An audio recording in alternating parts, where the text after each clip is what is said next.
Hello guys, welcome back to this channel. In today's video, I'm going to show you how you can clone yourself in Snapseed. Okay, let's get into it guys. Here I have opened my phone, and first of all, of course, we have to prepare our photo. And here I have prepared some photos. As you can see, I have taken some photos of myself in different angles. And after we have prepared our photo, we can go to our Snapseed application, and then you can tap anywhere to open a photo. And I'm going to add my first photo with this angle, and then we can go to the tool section, and you can scroll down to find the double exposure.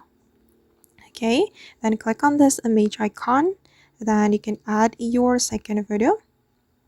Okay, and click on this opacity icon to increase the opacity.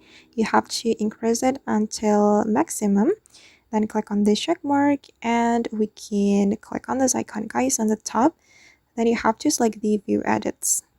All right, and select double exposure, and you're gonna click on this brush icon and click on this icon guys, like this until it's active, and then you can brush you can select the area of your second video like this.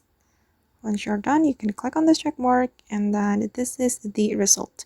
As you can see that myself has been duplicated, and we just need to go back, and once you're ready to save this photo, you can click on export, and then you can save the photo to your gallery. Alright guys, and that's how we can clone ourselves in Snapseed application. I hope this video will be useful for you. Thank you so much for watching, and see you in the next video.